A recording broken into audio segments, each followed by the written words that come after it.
नमस्कार साथियों, मैं इंजीनियर शेख तिवारी रक्षा एकेडमी की तरफ से आपका हार्दिक स्वागत करता हूं। जैसा कि हम सूचना एवं प्रौद्योगिकी के बारे में बात कर रहे थे और हमने ई गवर्नेंस के बारे में पूरा पढ़ लिया था। ई गवर्नेंस के बाद हमने राष्ट्रीय सुपर कंप्यूटर मिशन के बारे में भी पढ़ लिया था कि सुपर कंप्यूटर मिशन में भारत ने क्या क्या काम किया है और ई गवर्नेंस हमारे क्या होते हैं। आज उसी सीरीज, जो कि हमारे स्पेशल टॉपिक की सीरीज चल रही थी प्री के अकॉर्डिंग और मेंस के अकॉर्डिंग, उसी सीरीज में आज हम जो बात करने वाले हैं वो बात करेंगे हम आर्टिफिशियल इंटेलिजेंस की, मतलब कि कृत्रिम बुद्धिमत्ता की। कृत्रिम बुद्धिमत्ता या आर्टिफिशियल इंटेलिजेंस, इसका प्रयोग बहुत ज्यादा हमारे आज के जीवन में या आज के व्यवहारिक लाइफ में किया जाता है। जैसे आप अपना मोबाइल जब यूज करते हो तो या तो आप एप्पल का मोबाइल यूज करते होगे, या तो आप सैमसंग का मोबाइल यूज करते होगे, तो या फिर आप वन प्लस मोबाइल यूज करते होगे। ये ऐसे मोबाइल हैं जो कि आपके टॉप ब्रांडेड होते हैं। इनमें जो है, तो इनमें क्या है, इनमें आपको एक आर्टिफिशियल इंटेलिजेंस का एक सॉफ्टवेयर मिलता है, मतलब नेचुरल लैंग्वेज प्रोसेसिंग का। वो नेचुरल लैंग्वेज प्रोसेसिंग का सॉफ्टवेयर, अगर आपको मैं नॉर्मल भाषा में बताऊं तो जैसे आपके सैमसंग के मोबाइल में मिलता है गूगल असिस्टेंट, आपको जो एप्पल का मोबाइल है उसमें आपको क्या मिलता है, सीरी मिलता है। ये ऐसे ऐप हैं, ये नेचुरल लैंग्वेज प्रोसेसिंग है जो हमारी भाषा यानी कि इंग्लिश या फिर हिंदी दोनों में मिलकर, इंग्लिश या हिंदी दोनों में मिलकर क्या करते हैं, चीजों को सीखते जाते हैं और बाद में हमें इसमें आउटपुट मिलता है। मतलब जो काम हम आपसे कहते हैं वो काम हम अगर अपने फोन से कहते हैं तो वो वैसे ही करके देता है, हमें स्पेशल कोई इंट्रोडक्शन या वो नहीं करना पड़ता है।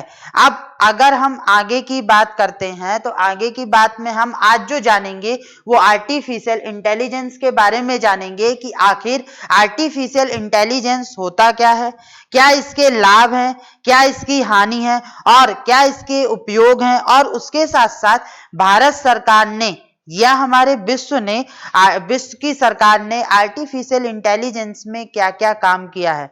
देखो, ये आज का जो ये लेक्चर हम पढ़ रहे हैं, ये लेक्चर हम पढ़ रहे हैं प्री के अकॉर्डिंग, मतलब कि जो हमारे सिलेबस में यूनिट 9 है, एमपीपीएससी के 2020 के सिलेबस में जो यूनिट 9 है आपकी, उस यूनिट 9 का एक पार्ट है आर्टिफिशियल इंटेलिजेंस। हम उसके बारे में पढ़ रहे हैं, मतलब कि हम आज जो बात करेंगे आर्टिफिशियल इंटेलिजेंस में, वो बात सिर्फ होगी आपके प्री के बेस पर। मतलब सारी चीजें हम समझेंगे, फैक्चुअल चीजों को जानेंगे, बात करेंगे, लेकिन इसका जो मेंस का लेक्चर होगा, जो इसमें मेंस के सिनेरियो से देखा जाएगा, जो आपके निबंध में और बहुत सारी चीजों पे आता है, तो उसकी जो चर्चा होगी वो चर्चाएं आपकी होंगी नेक्स्ट क्लास में। और उसमें हम जो पढ़ेंगे उसमें हम आर्टिफिशियल इंटेलिजेंस को बहुत डिटेल में पढ़ेंगे, और उस क्लास को सिर्फ आपको वो क्लास रक्षा एकेडमी के ऐप पर अवेलेबल होगी। मतलब वो आपका मेंस की क्लास है, उसके नोट्स अलग होंगे और प्री के नोट्स अलग होंगे। प्री के नोट्स में मोस्टली फैक्चुअल चीजें ज्यादा होंगी, लेकिन आपके अगर मेंस की नोट्स की बात करोगे तो उसमें आपको कॉन्सेप्चुअल और चीजें बहुत ज्यादा मिलेंगी। और वो नोट्स मैं इसकी श्योरिटी देता हूं कि जो मेंस के नोट्स हैं वो आपको किसी और कोचिंग के द्वारा प्रोवाइड किए जाने वाले आर्टिफिशियल इंटेलिजेंस के नोट्स से बहुत ज्यादा अलग और बहुत ज्यादा उत्तम होंगे, क्योंकि उस नोट्स को बनाने के लिए हमने और हमारी टीम ने बहुत ज्यादा रिसर्च की है। क्योंकि उतनी सारी चीजें जो अलग अलग नोट्स में है, अलग अलग कोचिंग में है, वो अलग अलग तरीके से मिलती हैं। हमने सारा का सारा, मतलब हमने एक किसी भी कॉम्पिटिटिव एग्जाम, चाहे आप यूपीएससी दो चाहे एमपीपीएससी दो, उसमें आने वाली आर्टिफिशियल इंटेलिजेंस के लिए जितना कंटेंट, जितने प्रकार के क्वेश्चन बन सकते हैं, जितनी सारी चीजें हो सकती हैं, उस सारी चीजों को मैंने एक नोट्स में, एक उसमें 15 से 25 से 30 पेज में कंप्लीट किया है और बहुत ही डिटेल में एक एक बारीकियों को देखते हुए कंप्लीट किया है। जैसे आपने मेरे ई गवर्नेंस के नोट्स देखे होंगे जो करीब 32 से 33 पेज में गए थे, और उस 32 से 33 पेज में मैंने सारी चीजें कवर कर दी थी कि आपसे किसी प्रकार का भी क्वेश्चन पूछा जाए आपसे बनना चाहिए। तो अब हम नोट्स और बाकी चीजों की जो बात थी वो करने के बाद आज हम अब बात करेंगे, तो वो बात होगी किसकी, आर्टिफिशियल इंटेलिजेंस की। और ये आर्टिफिशियल इंटेलिजेंस को मैं बार बार बता रहा हूं कि इसमें जो चर्चाएं होंगी वो प्री के हिसाब से होंगी, इसको आप मेंस के हिसाब से कंसीडर बिल्कुल भी मत करना। क्योंकि मेंस में चीजें और बढ़ जाती हैं, लॉजिकल चीजें और सब डिटेल में पढ़नी होती हैं। तो उसके बारे में हम आगे फिर से लेक्चर लेके आऊंगा। उस लेक्चर में हम मेंस के बारे में और डिटेल में और अच्छे से जानेंगे, और हो सकता है कि वो आर्टिफिशियल इंटेलिजेंस का लेक्चर 3 से 4 क्लास में जाए। तो चलो अब आगे शुरुआत करते हैं। बहुत सारी बातें हो चुकी हैं लेक्चर के स्टार्टिंग में। अब शुरुआत करते हैं आर्टिफिशियल इंटेलिजेंस की, कि आखिर आर्टिफिशियल इंटेलिजेंस क्या होता है। अब जब आर्टिफिशियल इंटेलिजेंस की बात आती है तो सबसे पहले यदि मैं इसके हिंदी मतलब की बात करूं तो हिंदी मतलब जो इसका होता है वो हिंदी मतलब इसमें क्या था, कृत्रिम, और इंटेलिजेंस मतलब क्या हो गया, बुद्धिमत्ता। अब कृत्रिम बुद्धिमत्ता, तो जो कृत्रिम हो गई, एक मिनट, जो कृत्रिम हो गया, कृत्रिम मतलब हो गया कि बनावटी रूप। अब जब बनावटी रूप की बात आ जाती है तो जब हम किसी भी चीज को बनाते हैं तो वो क्या कहलाता है, बनावटी कहलाता है। जैसे हमने क्या किया कि मैं एक जीता जागता इंसान हूं, अगर मेरा कोई पुतला बनाया जाए या मेरी कोई फोटो बनाई जाए तो मुझे देखकर जो बनाया गया है वो क्या हो गया, कृत्रिम रूप हो गया, बनावटी रूप हो गया। तो जो फोटो और जो चीजें बनाई गई वो बनावटी हो गया। उसी तरीके से मैं बनावटी या कृत्रिम रूप से एक किसी भी चीज को बनाऊं। अब बात आती है बुद्धिमत्ता की। तो जब मैं बनावटी रूप से बुद्धिमत्ता का प्रयोग करता हूं, बुद्धिमत्ता यानी कि इंटेलिजेंस को बनाता हूं कृत्रिम रूप से, तो उसे मैं क्या बोलता हूं, उसे मैं बोलता हूं आर्टिफिशियल इंटेलिजेंस। और आर्टिफिशियल इंटेलिजेंस, अब सवाल यहां पर एक बात और उठता है, इस बात का सवाल उठ जाता है कि आखिर ये बुद्धिमत्ता है क्या।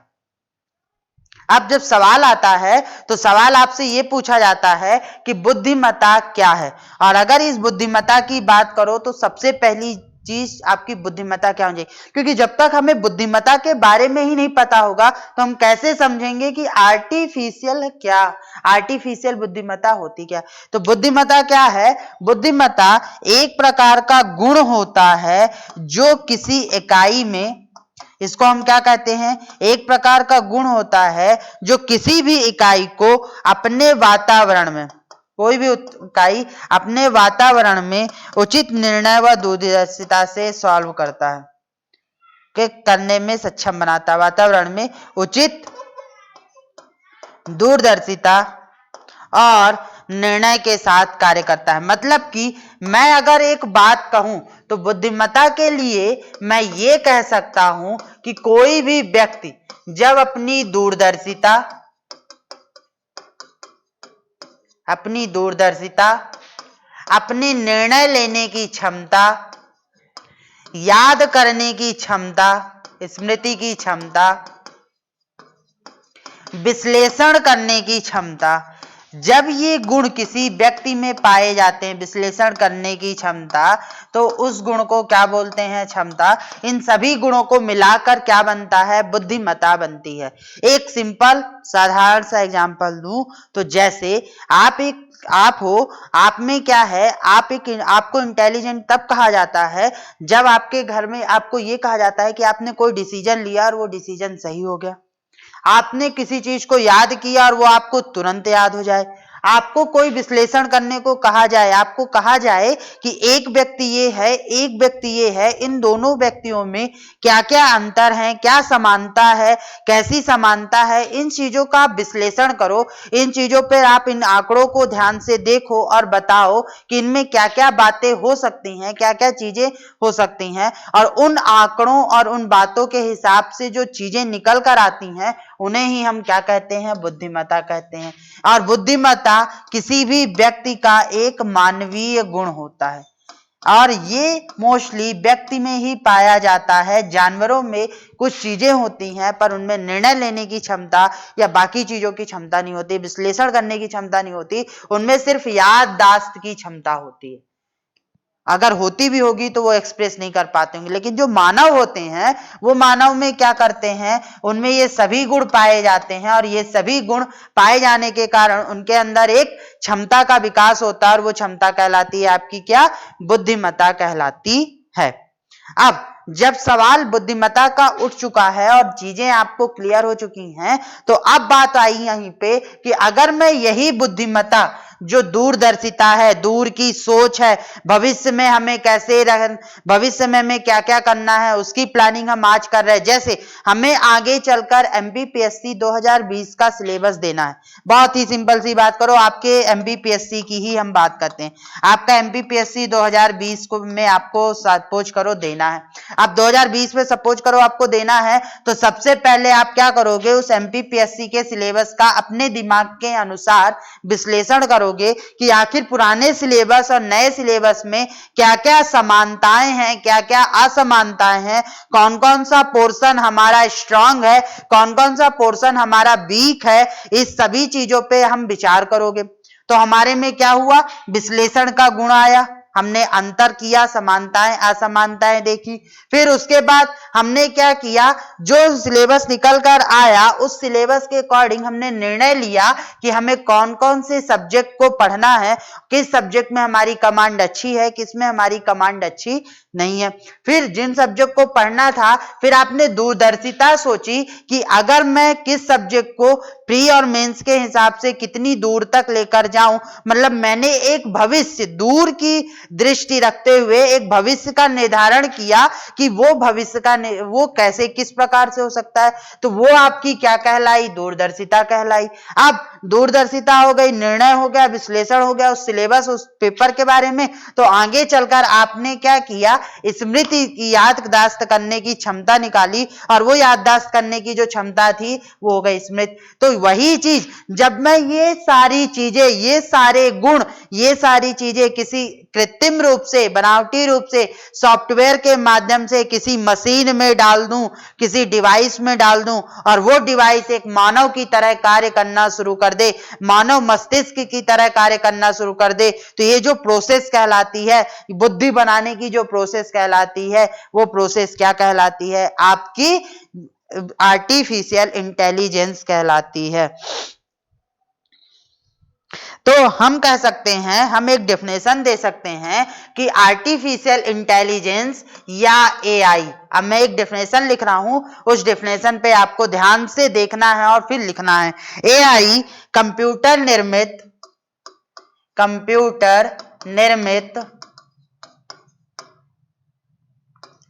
सॉफ्टवेयर का एक समूह है, कंप्यूटर निर्मित सॉफ्टवेयर का एक समूह है जिससे कि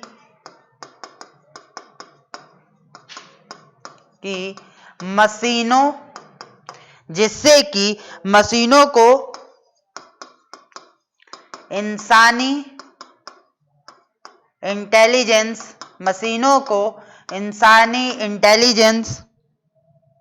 दिया जाता है, इंसानी इंटेलिजेंस दिया जाता है, या हम ये कह सकते हैं,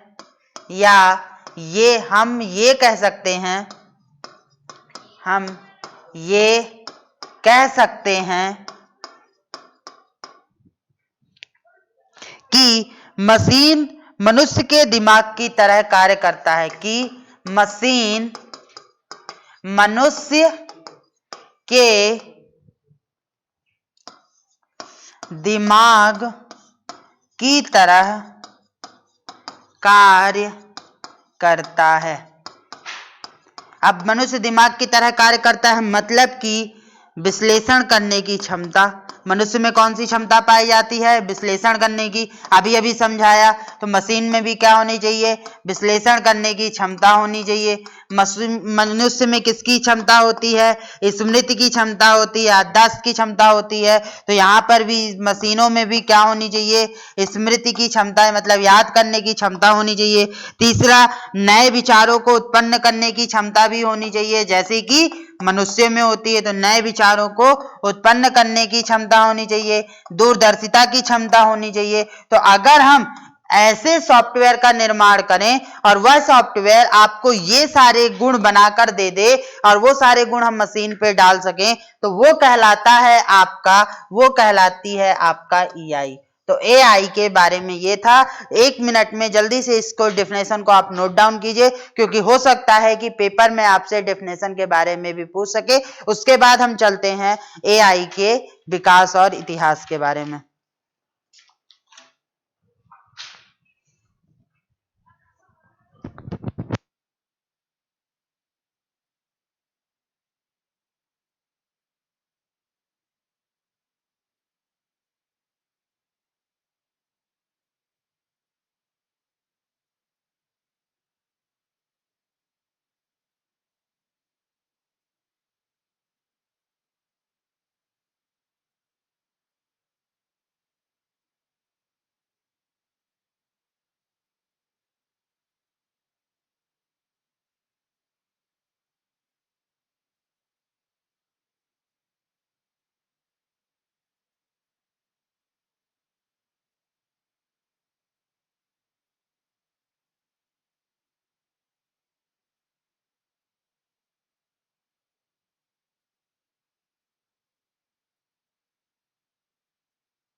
तो आपने इस डेफिनेशन को लिख लिया होगा।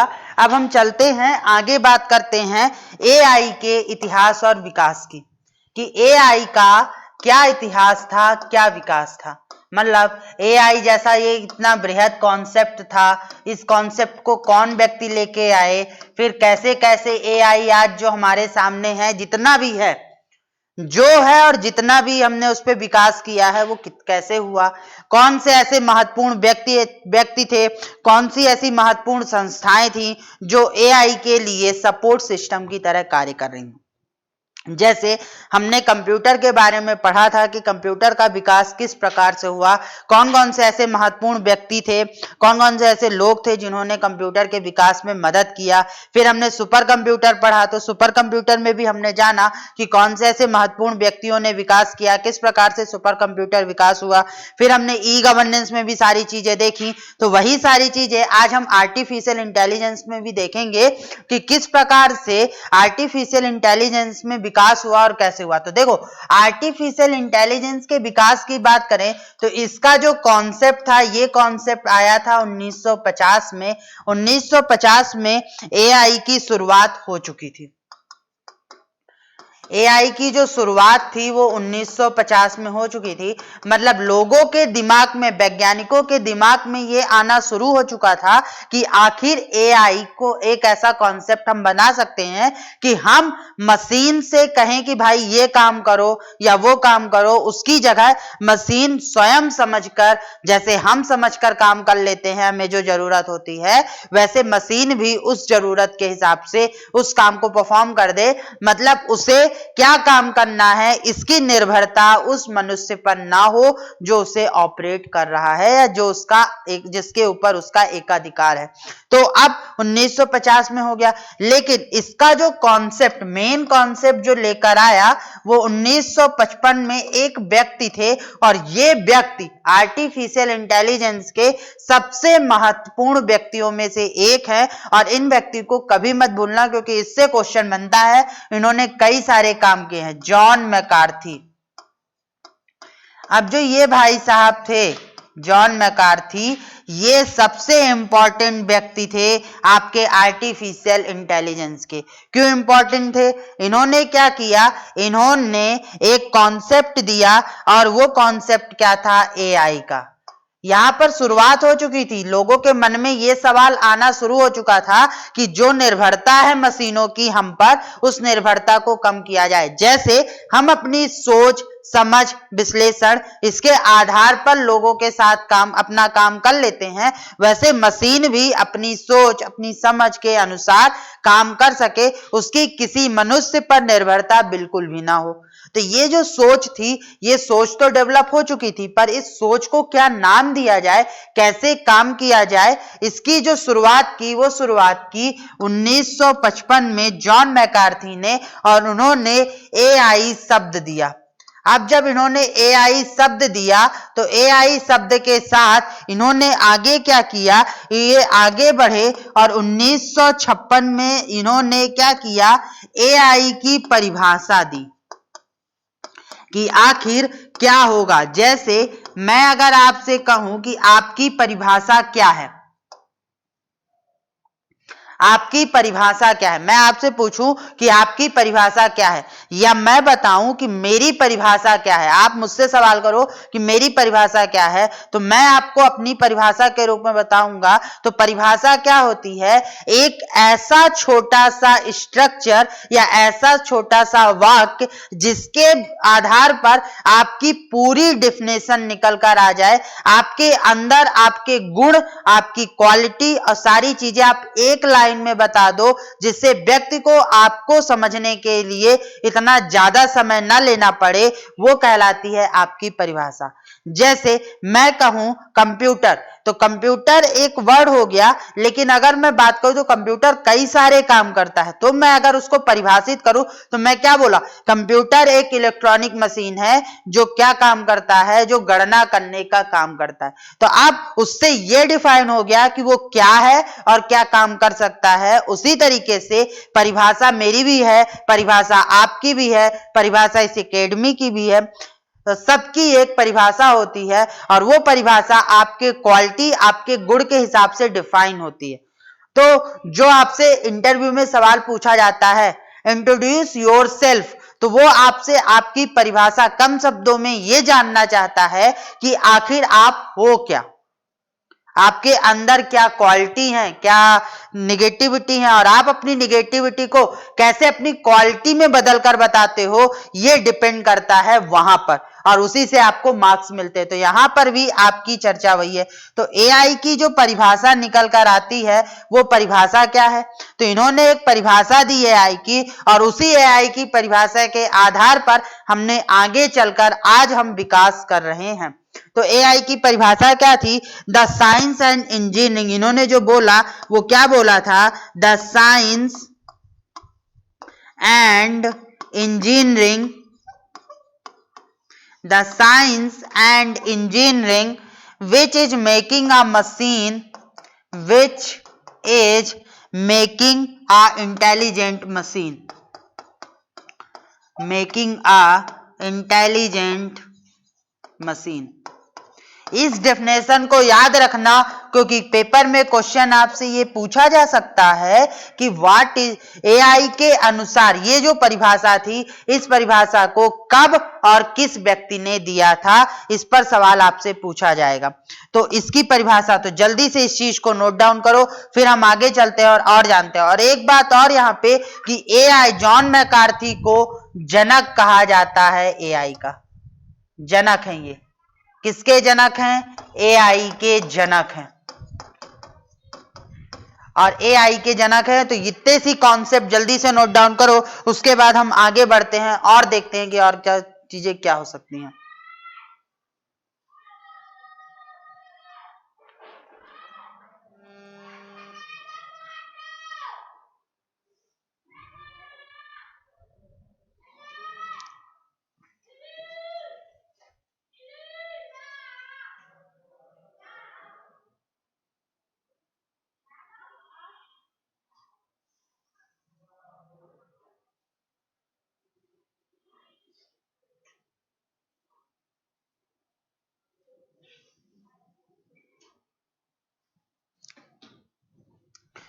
अब आगे बढ़ते हैं और आगे बढ़कर अगली बात करते हैं हम, उसकी बात होती है जॉन मैकार्थी में। तो 1956 के बाद जॉन मैकार्थी साहब ने 1958 में एक लैंग्वेज को डिजाइन किया।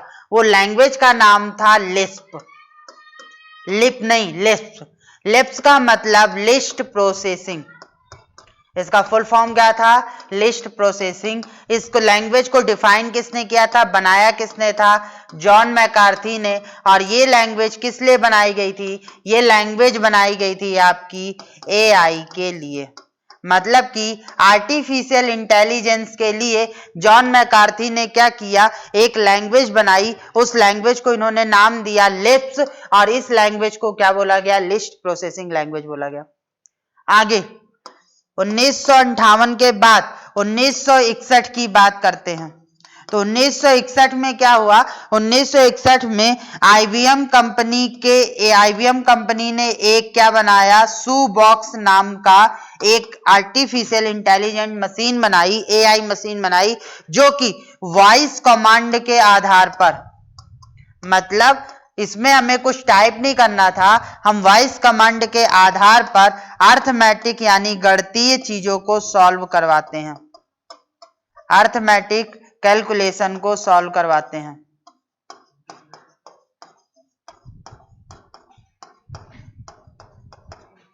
मतलब कि जब भी हमने क्या किया 1958 में एआई जॉन मैकार्थी ने क्या किया? लिस्प प्रोसेसिंग, मतलब लिस्प प्रोसेसिंग नाम की भाषा बना दी। फिर उसके बाद 1961 जब समय आया तो यहाँ पे आईबीएम सू बॉक्स नाम का एक मशीन बनाई आईबीएम कंपनी ने, और उस मशीन की खासियत क्या थी कि जैसे हम बोलकर मैथ को कैलकुलेट करते हैं वैसे ही ये सारी अर्थमेटिक कैलकुलेशन बोलकर सॉल्व करता। मतलब मशीन हमारे सामने थी, हमने बोला 2 + 2 = 4, तो 2 + 2 कितना होता है? मशीन ने तुरंत बोलकर बताया 4। हमने बोला 3 × 3 कितना होता है? तो उसे तुरंत इंटू करके बताया 9। तो ये जो वॉइस कमांड के द्वारा अर्थमेटिक कैलकुलेशन सॉल्व करना था, ये एआई की निर्मित पहली मशीन थी। अब इसके बाद आगे बढ़ें तो 1981 में जापान ने क्या किया? जापान ने एआई के लिए पहला कदम उठाया। एआई के लिए पहला कदम उठाने वाला व्यक्ति कौन था? वो व्यक्ति था आपका, वह कंट्री थी जापान। और ये जापान ने क्या किया? और यहीं से इसने ये बोला कि अब हमारे कंप्यूटर की 5th जनरेशन स्टार्ट हो चुकी है। मतलब कंप्यूटर की 5th जनरेशन को भी स्टार्ट करने का काम किसने किया? उसने किया, जापान ने। और जापान ने किसके लिए किया? एआई के लिए पहला कदम उठाकर किया। अब इसके बाद 1981 के बाद आगे 1997 में क्या हुआ? 1997 में आईबीएम ने फिर से एक मशीन बनाई, जो कि कौन सी थी? Deep blue. अब इस मशीन की खासियत क्या थी कि उस समय के सर्वकालिक महान चेस चैंपियन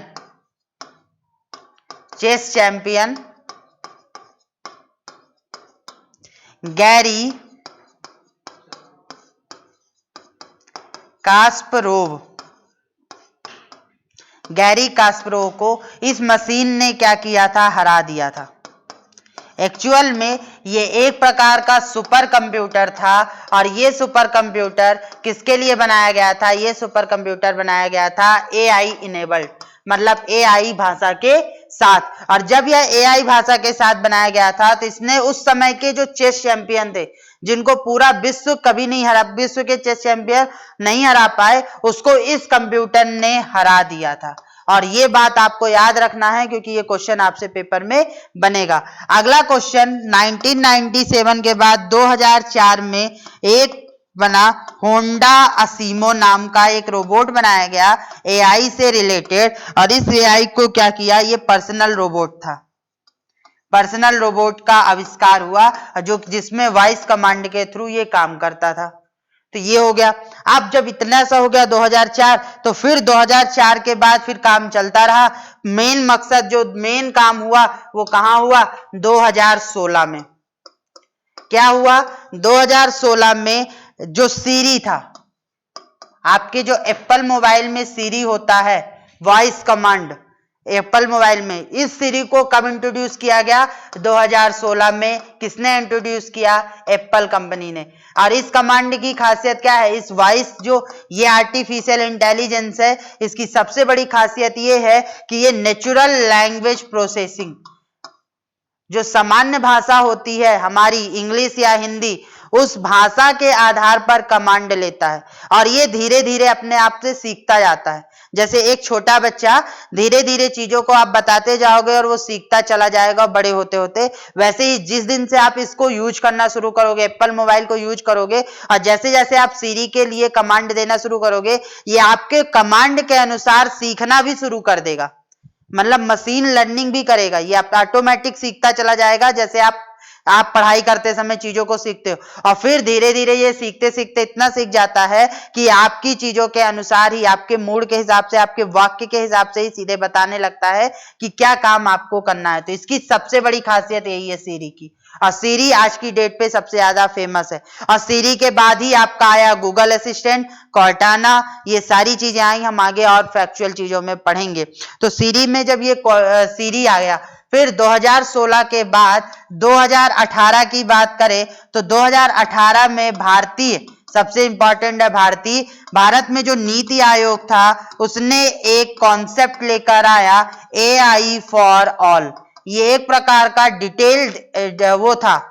डिटेल दस्तावेज था और इस दस्तावेज में उन्होंने बताया कि हमें AI का प्रयोग भारत में किस प्रकार से करना है, हमें उसके लिए विकास कैसे करना है, हमें उसका मानक कैसे निर्धारित करना है। ये सारी चीजों को किसने बताया? नीति आयोग ने। कब बताया? AI for all. और इन्होंने जो नीति आयोग के उपाध्यक्ष थे राजीव कुमार, उसकी अध्यक्षता में एक समिति का भी गठन किया। उनकी अध्यक्षता में एक समिति का गठन किया और वह समिति का कार्य क्या था? वह समिति का कार्य था AI के क्षेत्र में विकास और मानक का निर्धारण करना। अब इसके बाद हम आगे चलते हैं तो ये था AI का विकास, कि AI का विकास कहां से शुरू हुआ। वो विकास शुरू हुआ आपका कहां से, एक बार फिर से रिवाइज करवा देता हूं। वो विकास शुरू हुआ आपका 1950 में जब AI का कॉन्सेप्ट आया। फिर 1955 में जॉन मैकार्थी ने AI शब्द दिया। फिर उसके बाद 1956 में AI की परिभाषा दी। फिर उसके बाद इन्हें जब AI की परिभाषा दे दी तो इन्हें क्या बोला गया? AI का जनक बोला गया। फिर उसके बाद हम आगे चलें तो फिर 1958 में इन्होंने AI के लिए क्या बनाई? भाषा बना दी। फिर 1961 में इन्होंने क्या किया? आर्टिफिशियल इंटेलिजेंस की एक मशीन आई, IBM शूबॉक्स, जो वॉइस कमांड के आधार पर क्या करती थी? आर्टिफिशियल अर्थमेटिक कैलकुलेशन को सॉल्व करती थी। फिर 1981 में क्या हुआ? जापान ने AI के लिए पहला कदम उठाया और उस कदम के आधार पर इन्होंने क्या किया? 5th जनरेशन बनाई। उसके बाद आगे की बात करें तो आगे क्या हुआ? 1981 के बाद 1997 IBM ने एक कंपनी बनाई डीप ब्लू नाम की, एक सुपर कंप्यूटर बनाया डीप ब्लू नाम का। उस सुपर कंप्यूटर का काम क्या था? उस सुपर कंप्यूटर ने जो उस समय के सर्वकालिक महान चेस चैंपियन थे, वो कौन से थे? वो थे गैरी कास्परोव। और उन गैरी कास्परोव को उन्होंने क्या किया? हरा दिया उस मशीन ने। उसके बाद 2004 में होंडा असीमो एक पर्सनल रोबोट बना। 2004 के बाद 2016 में एप्पल ने सबसे पावरफुल एक AI इनेबल्ड वॉइस कमांड बनाया, जिसको उन्होंने क्या बोला? सीरी बोला। और सीरी की खासियत क्या थी? कि ये नेचुरल लैंग्वेज प्रोसेसिंग करता था, मतलब हमारी ही भाषा में कमांड लेकर आउटपुट देता था और उसी में हमें कमांड भी जो ये बोलकर देता था वो वॉइस में ही देता था। जो एप्पल मोबाइल यूज करते होंगे उन्हें पता होगा। उसके बाद 2018 में नीति आयोग ने क्या किया? भारत की तरफ से क्या हुआ? भारत की तरफ से 2018 में नीति आयोग ने एक डॉक्यूमेंट, दस्तावेज बनाया जिसका नाम उन्होंने रखा AI फॉर ऑल।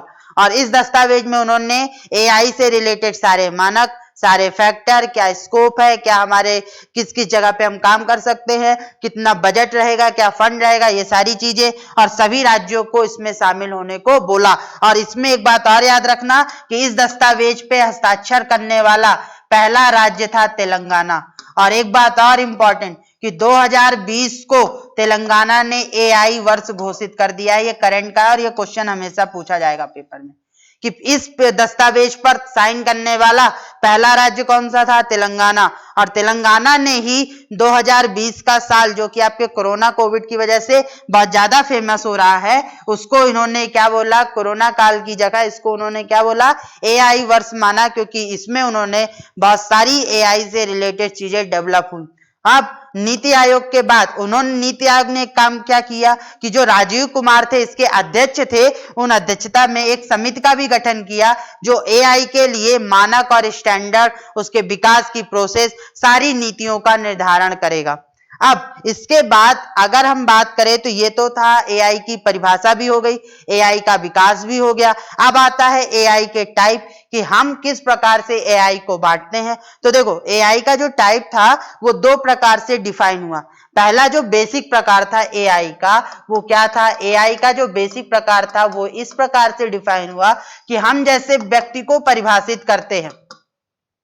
हम व्यक्ति को किस प्रकार से परिभाषित करते हैं, दो प्रकार से। एक व्यक्ति जिसकी बुद्धि की जो क्षमता होती है कम होती है उसे हम बोलते हैं कमजोर, साफ भाषा में गधा। और जो से दूसरा जो भाषा होती है, जो बहुत ज्यादा पढ़ने लिखने में होशियार होते हैं उसे हम क्या बोलते हैं, इंटेलिजेंट, होशियार। तो उसी तरीके से यहाँ पर भी हमने क्या काम किया, यहाँ पर भी हमने एआई को दो भागों में बांटा। एक एआई हो गया कमजोर एआई और एक हो गया आपका स्ट्रॉन्ग एआई, मतलब कि मजबूत एआई। अब अगर मैं इसको बोलूं तो इसको दूसरे नाम से बोला जाता है जनरल एआई, और एक टेक्निकल वर्ड यहाँ भी यूज किया जाता है नैरो एआई। तो आपको तो कमजोर और उससे याद रखना है कि अब कमजोर और इसमें क्या फर्क होता है। तो देखो जो गधे या कमजोर व्यक्ति होते हैं, बच्चे होते हैं, वो किसी दूसरी चीज में ज्यादा अच्छे होते हैं लेकिन पढ़ाई में अच्छे नहीं होते। लेकिन एक होशियार जो होता है वो सारी चीजों में अच्छा होता है, मतलब खेल कूद में भी अच्छा है, पढ़ने लिखने में भी अच्छा है, कम्युनिकेशन स्किल में भी अच्छा है, हर चीज से जो कंप्लीट होगा वो क्या होगा, मजबूत एआई। लेकिन जो किसी पर्टिकुलर चीज में मजबूत होगा, या तो वो खेल में मजबूत है, या तो वो कम्युनिकेशन में मजबूत है, या तो वो सिर्फ पढ़ाई में मजबूत है, बाकी चीजों में वो गधा है, तो ये जो थे वो कमजोर एआई हो गए। तो यहां पर भी वही डिफरेंशिएट हुआ, ऐसा एआई जो सिर्फ सिंगल एक काम कर सकता है, सिंगल एक काम कर सकता है, यानी कि उसे हमने जो टास्क के लिए डिजाइन किया है वो एक काम के लिए, जैसे जिस केवल एक पर्टिकुलर टास्क के लिए। जैसे मैं बात करूं सीरी की, अब सीरी जो है वो आपका पूरा काम नहीं कर सकता, वो आपके फोन में होने वाली जितनी भी चीजें हैं सिर्फ वही टास्क परफॉर्म कर सकता है, उन्हीं वॉइस कमांड को ले सकता है जो आपके फोन में है।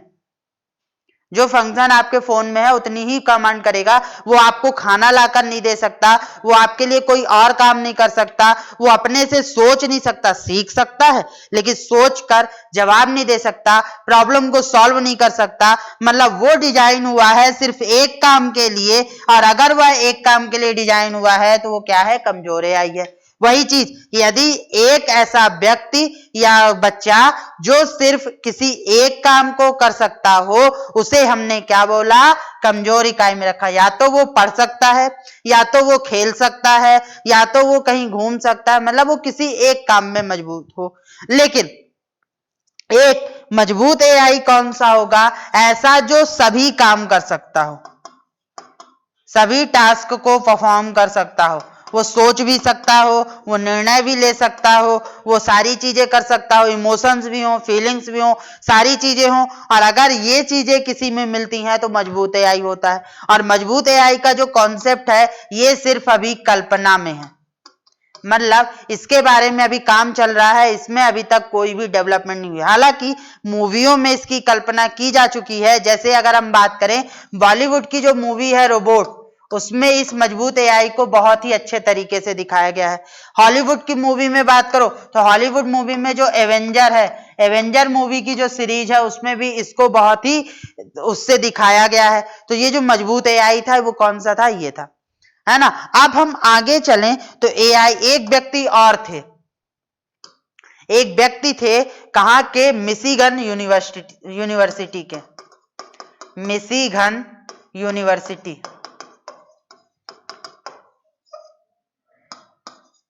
मिशिगन यूनिवर्सिटी के एक बहुत ही अच्छे प्रोफेसर थे, जाने माने, कौन से, अरेंड हिंटेज, अरेंड हिंटेज। इन्होंने क्या किया, इन्होंने एआई को 4 भागों में परिभाषित किया। पहला दिया इन्होंने पूर्ण प्रतिक्रियात्मक, दूसरा भाग इन्होंने बोला, दूसरा भाग दिया सीमित स्मृति, तीसरा भाग इन्होंने बोला आत्मचेतन, और चौथा भाग बोला पूर्ण मस्तिष्क यानी मस्तिष्क थ्योरी। अब इन्होंने एआई को 4 भागों में डिफाइन किया और ये 4 भाग टेक्निकल वर्ड में हैं। पूर्ण प्रक्रियात्मक मतलब होता है रिएक्टिव रिएक्शन करना। तो जो देखो क्या था कि पूर्ण प्रक्रियात्मक का सबसे अच्छा एग्जांपल ये था कि जो हमने डीप ब्लू बनाया था। डीप ब्लू जो कंप्यूटर था वो क्या कर सकता था, गैरी कास्परोव के साथ जब उसने चेस खेला तो वो अपनी मूव के हिसाब से एजम्पशन तो लगा सकता था, सामने वाले की प्रतिक्रिया पर रिएक्ट तो कर सकता था, पर जो उसने मूव की, जो उसने चालें चली चेस में, उन चालों को वो याद नहीं रख सकता था और याद करके फिर भविष्य में वो काम ना हो इसको लिए वो तैयार नहीं रहता था। जैसे हम क्या हैं, अगर हमने कोई एक गलती कर दी है तो उस गलती को हम फिर याद रखते हैं, हमने कोई एक अच्छा काम किया है तो उस काम को हम याद रखते हैं और बाद में हम क्या करते हैं, उस काम को फिर से परफॉर्म कर सकते हैं। मतलब हम अपने लिए जो काम हम आज कर रहे हैं और जो काम हमने किया हुआ है वो हमारी याददाश्त में, हमारी स्मृति में है और हम उससे सीख कर आगे के निर्णय ले सकते हैं। लेकिन पूर्ण प्रक्रियात्मक अपनी पुरानी चीजों को तो याद बिल्कुल भी नहीं रख सकता, लेकिन आज की चीजों को, जो एजम्पशन था, जो दूर की दृष्टि थी, उसके आधार पर रिएक्टिव कर सकता था, रिएक्ट कर सकता था, एक्शन ले सकता था। तो ऐसी मशीन जो चीजों को याद नहीं कर सकता, सिर्फ रिएक्ट कर सकता है, वो कौन सी है? पूर्ण प्रक्रियात्मक। सीमित स्मृति। सीमित स्मृति मतलब क्या होता है? याददाश्त। तो अब यहाँ पे क्या हुआ कि वो रिएक्ट भी कर सकता था और कुछ चीजों को वो याद भी रख सकता था और उसके आधार पर वो आने वाले खतरों को, आने वाले भविष्य की चीजों को सॉल्व कर सकता था कुछ हद तक। जैसे इसका सबसे अच्छा एग्जाम्पल है जो आज की डेट पे ऑटोमेटिक गाड़ियां आती हैं, उन गाड़ियों में जो आपका आर्टिफिशियल इंटेलिजेंस होता है वो इसका बहुत ही अच्छा एग्जाम्पल है। वो खतरों को पहले ही भांपता है, उसमें एक्सीडेंट और बाकी चीजों को, अगर एक बार आपका एक्सीडेंट फॉर एग्जाम्पल कहीं पे भी हो चुका है और आप आर्टिफिशियल इंटेलिजेंस का यूज करते हो तो उस खतरों को वो स्टोर करके रखेगा। अगली बार यदि आपसे वो गलतियां होने वाली होंगी तो उन गलतियों को वो रोक देगा। मतलब रिएक्ट भी करेगा और आपकी चीजों को याद भी रखेगा। ये था आत्मचेतन और मस्तिष्क। आत्मचेतन क्या होता है? जैसे हमारे अंदर, एक मनुष्य के अंदर आत्मा होती है, आत्मा में एक संवेदनशीलता होती है, इमोशंस होते हैं, फीलिंग्स होती हैं, उस तरीके की जो इमोशंस और फीलिंग्स हैं, उन सभी इमोशंस और फीलिंग को हम क्या करें? आत्मचेतन के हिसाब से मशीन के अंदर भी होनी चाहिए। अब ऐसी कल्पना तो हमारे लिए ये सिर्फ कल्पना ही है और इसका एग्जाम्पल अभी मैंने दिया था रोबोट मूवी और एवेंजर की, मार्वल की एवेंजर मूवी में। मस्तिष्क में क्या होता है कि जैसे एक मानव का मस्तिष्क काम करता है, मानव के मस्तिष्क में बहुत सारी चीजें चलती हैं, उसमें एक इंटेंशन होता है, एक वो करने का फोकस जो होती हैं चीजें, तो वो भी क्या हुआ? दिमाग हुआ मस्तिष्क में। तो वो क्या, ये भी चीज क्या है? एक कल्पना है। मतलब अभी तक हमने सिर्फ 2 चीजों पर डिस्कशन कर चुके हैं और 2 चीजें ही हम बना चुके हैं। वो 2 चीजें कौन सी थी? पूर्ण प्रक्रियात्मक और सीमित स्मृति। और इन्हीं 2 चीजों पर हमारा फोकस सबसे ज्यादा था। अब जब हमने एआई के प्रकार देख लिए तो अब हम देखते हैं एआई के एग्जाम्पल्स। अब एआई के एग्जाम्पल की बात आती है तो जो एआई का एग्जाम्पल है, उदाहरण है, वो कहां मतलब हम एआई का उदाहरण कहां देखते हैं? पहला उदाहरण होता है ऑटोमेशन। आपने फैक्ट्री में देखा होगा कि हर काम क्या होते हैं? ऑटोमेटिक परफॉर्म किए जाते हैं और ये जो काम ऑटोमेटिक रोबोट के हिसाब से परफॉर्म किए जाते हैं वो क्या कहलाया? आपका ऑटोमेशन। मतलब आपको बार बार किसी काम को करने के लिए इंस्ट्रक्शन नहीं देना पड़ रहा है, वो इंस्ट्रक्शन क्या कहलाया? ऑटोमेशन। ऑटोमेशन के बाद एनएलपी मतलब कि नेचुरल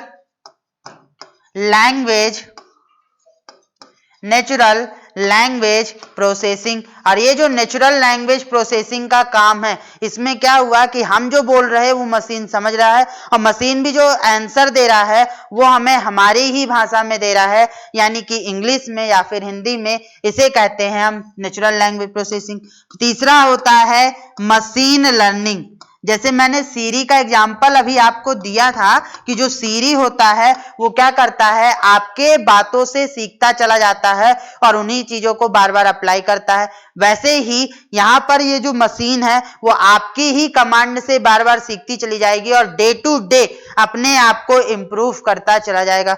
मशीन लर्निंग के बाद चौथा आता है पैटर्न रिकॉग्नाइजेशन। अब पैटर्न रिकॉग्नाइजेशन हर जगह यूज होता है। आपने देखा होगा कि ये आप जब गूगल यूज करते हो तो मान लो आपने किसी एक चीज को सर्च किया, तो बाद में आपने मान लो एक क्रेडिट कार्ड के बारे में सर्च किया और बाद में क्या होता है कि आप जितनी भी वेबसाइट खोलोगे या जितनी भी चीजें खोलोगे बार बार आपको क्रेडिट कार्ड के एग्जाम्पल्स या वो जो आपके एडवर्टाइजमेंट होते हैं वो दिखाई देने लगते हैं। मतलब कि क्या कर रहा है, आपके पैटर्न को देख लिया उसने 4 से 5 दिन में कि आप क्या ऑब्जर्व कर रहे हो, क्या आपके मतलब आप किस चीजों पे ज्यादा सर्चिंग कर रहे हो, ज्यादा ध्यान दे रहे हो, और उन्हीं डेटा को वो बार बार आपकी तरफ क्या करेगा, शो करेगा। ये एक प्रैक्टिकल चीज होती है, तो पैटर्न रिकॉग्नाइजेशन। अब पांचवा सबसे इंपॉर्टेंट रोबोटिक्स, जिस पर हम काम करते हैं, और ये रोबोटिक्स के बारे में हम आगे अगले लेक्चर में पढ़ेंगे कि रोबोटिक्स क्या है, क्योंकि आपके एमपीपीएससी के सिलेबस में रोबोटिक्स भी है ना। तो ये थे ऑटोमेशन मतलब एआई के एग्जाम्पल, और इन्हीं एग्जाम्पल पे हमें क्या देना था, ध्यान देना था और सीखना था और समझना था। अब एआई के एग्जाम्पल के बाद हम चलें तो हम आज की डेट पर आगे बात करते हैं एआई के अनुप्रयोग की, कि एआई कहां कहां यूज किया जाता है। अनुप्रयोग, तो एआई के अनुप्रयोग की बात करो, एप्लीकेशन की बात करो, तो सबसे महत्वपूर्ण एप्लीकेशन है हेल्थ केयर। आज की डेट पे हमारे हर छोटे बड़े जो ऑपरेशंस होते हैं उनमें हम रोबोट का यूज करते हैं या फिर आर्टिफिशियल इंटेलिजेंस का यूज करते हैं। इससे क्या होता है, जिन मरीजों से, फॉर एग्जांपल क्या हुआ, कैंसर है, या फिर अभी हमारे लिए क्या चल रहा था, अभी करंट में क्या है, कोविड-19 चल रहा है। तो कोविड की वजह से एक व्यक्ति दूसरे व्यक्ति से अगर संपर्क में आता है तो वायरस का इन्फेक्शन होता है। तो वहां पर उन्होंने क्या किया, उन्होंने एआई इनेबल्ड कुछ ऐसी मशीन डिजाइन की जिनको वायरस का कोई इफेक्ट नहीं पड़ता और वो सैंपल्स ले रहे, वो उसका कैलकुलेशन कर रहे। दूसरी बात, जो हम जेनेटिक दवाइयां बनाते हैं उन जेनेटिक दवाइयों का कैलकुलेशन, डेटा का विश्लेषण यदि एक आदमी करता है तो उसे करने में कम से कम 4 से 8 साल लग जाते हैं, मिनिमम 2 साल तो लग ही जाते हैं। लेकिन वही एआई इनेबल्ड कोई मशीन करेगी तो वो उसको 4 से 6 महीने में पूरा कर दे देगी, तो समय की बचत हुई। तो हेल्थ केयर में इसका सबसे ज्यादा है। दूसरा शिक्षा में, शिक्षा के बाद तीसरा सुरक्षा में या रक्षा में। आजकल बहुत सारे एआई इनेबल्ड मशीनें आ रही हैं, बहुत सारे एआई इनेबल्ड रोबोट्स आ रहे हैं, जहां पे ह्यूमन नहीं जा सकते वहां पर इन्हें भेजा जा रहा है। दूसरी बात, चौथा जो है स्मार्ट सिटी, जो हम स्मार्ट सिटी का कॉन्सेप्ट देखते हैं उस कॉन्सेप्ट को बनाने के लिए भी हम किसका यूज कर रहे हैं आज की डेट पे, एआई का। तीसरी चीज, पांचवा हो गया व्यवसाय में। आज की डेट पे जो बड़ी बड़ी आपकी ऑनलाइन शॉपिंग कंपनियां हैं वहां पर जो उसकी पैकेजिंग होती है, जो सारी चीजें फैक्ट्री में की जाती है, वो किसके माध्यम से होती हैं, इसके माध्यम से। जो बड़ी बड़ी कंपनियां हैं वो ऑटोमेशन के द्वारा, एआई के द्वारा सारी चीजों को मैनेज करते हैं, आपके असेंबली करते हैं। वो हो गया, मोबाइल में हो गया। फिर उसके बाद ऊर्जा के क्षेत्र में अब हम ऐसा एक सिस्टम लेके आ रहे हैं, जैसे अभी तक क्या था कि जितने भी आपके पावर ग्रिड हैं जहां पर विद्युत का उत्पादन होता है वहां पर क्या होता था कि आदमी लगते थे उसको मैनेज करने के लिए।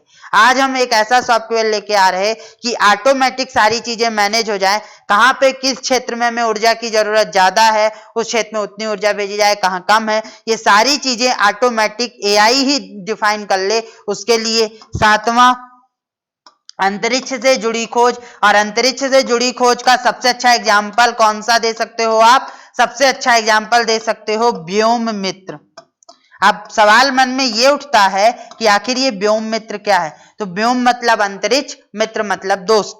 तो अंतरिक्ष का दोस्त ये किसने बनाया है? ये इसरो ने एक रोबोट बनाया है, प्रोटोटाइप बनाया है, और इसके द्वारा वो टेस्टिंग कर रहा है किसकी? गगनयान में भेजे जाने वाले व्यक्तियों की, कि अगर हम किसी व्यक्ति को गगनयान से अंतरिक्ष में भेजते हैं तो उस पर क्या क्या प्रभाव पड़ेगा। सुरक्षित भेजने के लिए हम सारे टेस्ट किस पे कर रहे हैं? व्योम मित्र पे कर रहे हैं। और अंतरिक्ष, दूसरी बात, अंतरिक्ष से जुड़ी खोज।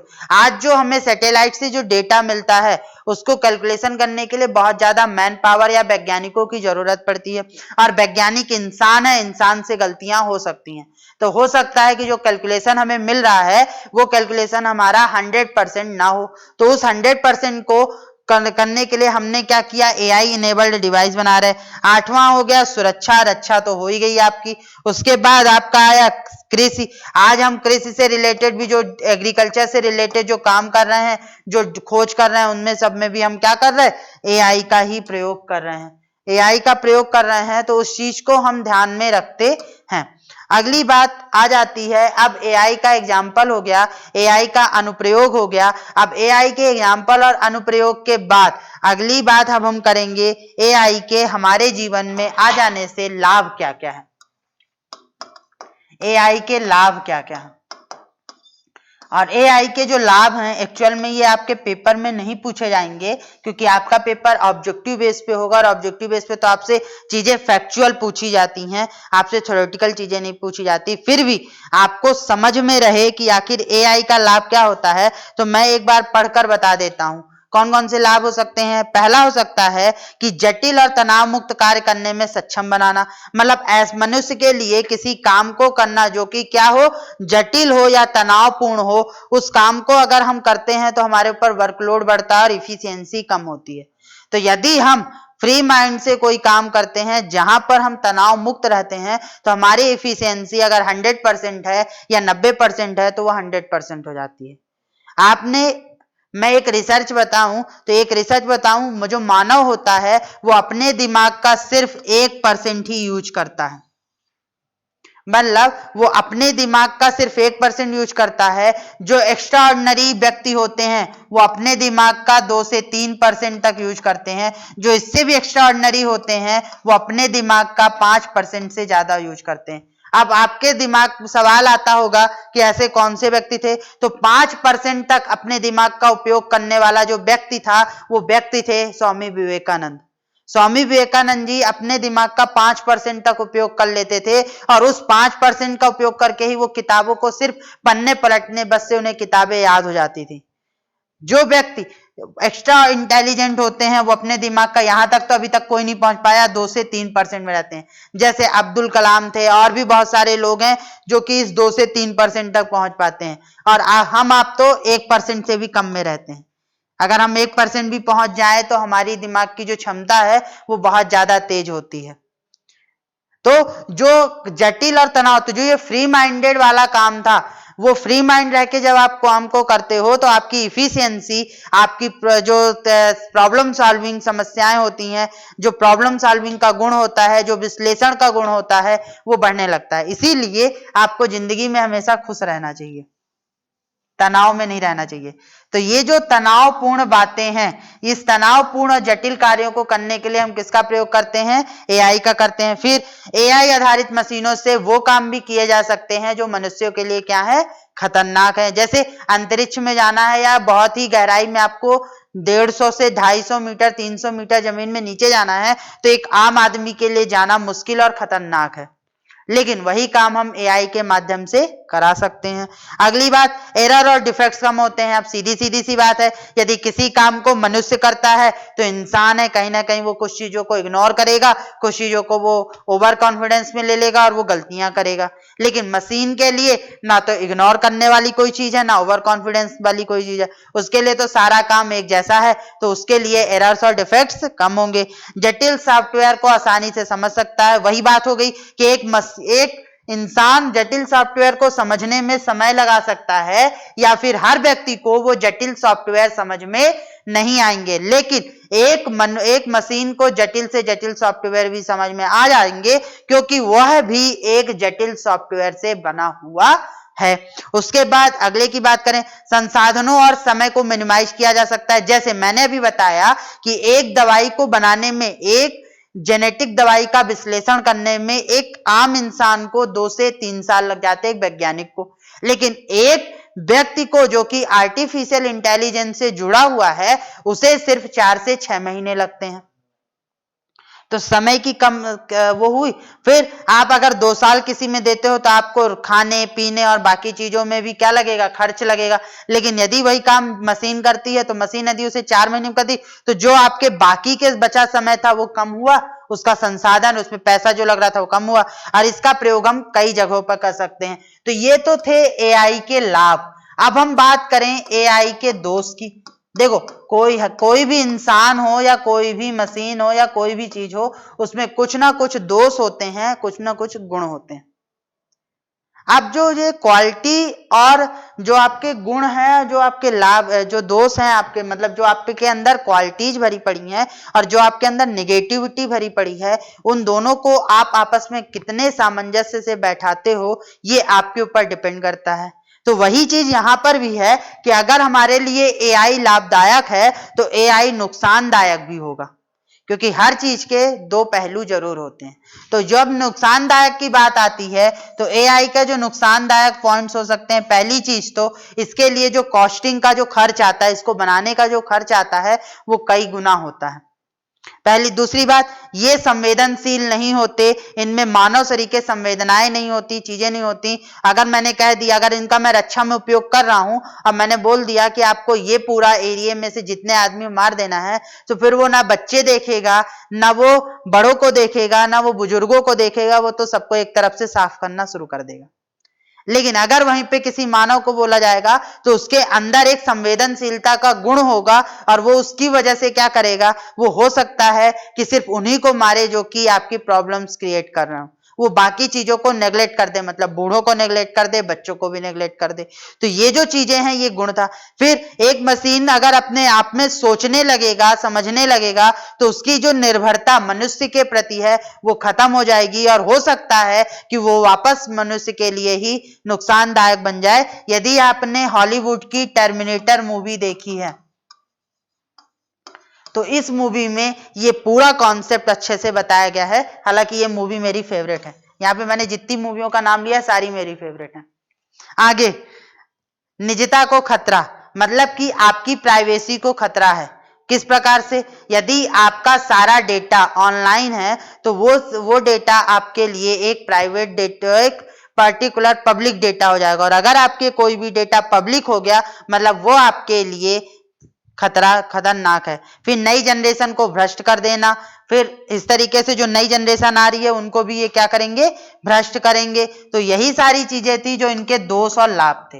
अब दोष और लाभ के बाद ये जो इंपॉर्टेंट पॉइंट आते हैं, अब जो हम आगे डिस्कशन करने वाले हैं, वो जो डिस्कशन आपके लिए बहुत ज्यादा महत्वपूर्ण है, क्योंकि उसमें हम 2018, 2019 और 2020 में, इन 3 सालों में जितना भी काम हुआ है, जितना भी वर्क हुआ है इंडिया में, किस क्षेत्र में, एआई के क्षेत्र में हुआ है, उन सभी वर्क के बारे में जानेंगे कि भारत में क्या क्या काम हुए हैं, किस व्यक्ति ने किस सारी चीजों का काम किया है। इन सभी पर जो डिस्कशन होगा वो डिस्कशन होगा 2018, 2019, 20 का वर्क एंड इंडिया में एआई का।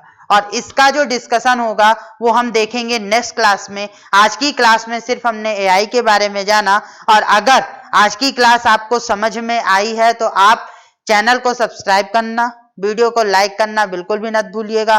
और दूसरी बात, ज्यादा से ज्यादा लोगों को शेयर कीजिए, क्योंकि ये जो टॉपिक हैं, इन टॉपिक के अभी कोई भी लेक्चर्स नहीं है और कोई भी व्यक्ति इन्हें नहीं पढ़ा रहा है। तो आप पढ़िए और सीखिए। और इसका अगली क्लास को देखना मत भूलिएगा, क्योंकि अगली क्लास आपके पेपर के हिसाब से बहुत ज्यादा महत्वपूर्ण है, क्योंकि इसमें मैं एआई से रिलेटेड सारे करंट अफेयर की बात करने वाला हूं, जो कि आपको अलग अलग जगह, अलग अलग डेटा में मिलेगा। मैं आपको एक ही डेटा में दूंगा। करीब 18 से 19 पॉइंट्स हैं और बहुत ही इंपॉर्टेंट पॉइंट्स हैं, और उससे मैं श्योरिटी से कह सकता हूं कि पेपर में सवाल बनेंगे और आपको देखने को मिलेंगे। तो आज तो हमने सिर्फ एआई से रिलेटेड प्रीलिम्स के अकॉर्डिंग चर्चाएं की, लाभ देखे, हानि देखे। और दूसरी बात, नोट्स आपके इस लेक्चर के बाद टेलीग्राम चैनल जो कि लक्ष्य एकेडमी का और मेरा दोनों में आपको अपलोड हो जाएंगे। और जिन व्यक्तियों को नोट्स इंग्लिश मीडियम में चाहिए तो वो व्यक्ति अपने आप में थोड़ा सा पेशेंस रखा करें, क्योंकि हिंदी से इंग्लिश में बनाने में नोट्स, एक बार हिंदी में बनाना फिर उसको इंग्लिश में कन्वर्ट करना थोड़ा सा कठिन काम होता है और उसमें हमें मेहनत करनी पड़ती है। तो हिंदी के नोट्स तो हमने बना दिए, लेकिन इंग्लिश के नोट्स जो व्यक्ति बना रहा है उस व्यक्ति को बनाने में समय लगते हैं, क्योंकि हम नहीं बना रहे, हमारे पास लेक्चर लेना और भी टॉपिक कंप्लीट करना है। अगर हम नोट्स बनाने बैठ जाएंगे तो फिर आपके जो आगे के टॉपिक हैं उनके फिर आप गारंटी छोड़ दो। फिर ये मत कहना कि सर सिलेबस टाइम पे कंप्लीट करो, क्योंकि फिर हम तो जिंदगी भर नोट्स ही बनाते रह जाएंगे आपके पेपर तक। तो जिन व्यक्तियों को हमने नोट्स बनाने को, हमने कंटेंट बनाने को दिया हुआ है, वो व्यक्तियों के पास भी काम ज्यादा रहता है, तो वो काम पे लगे हुए हैं। आपको आपके नोट्स इंग्लिश और हिंदी दोनों मीडियम में मिल जाएंगे, इसकी एश्योरिटी है, पर आपको पेशेंस रखना होगा। तो आप लेक्चर को तो देखिए, आप लेक्चर को तो देखते ही नहीं हो, आधे लेक्चर देखोगे फिर गायब हो जाओगे और फिर जाके चैनल पे क्या मांगोगे, सर नोट्स दे दो। तो लेक्चर तो पढ़ो पहले, नोट्स बाद में पढ़ लेना। धन्यवाद।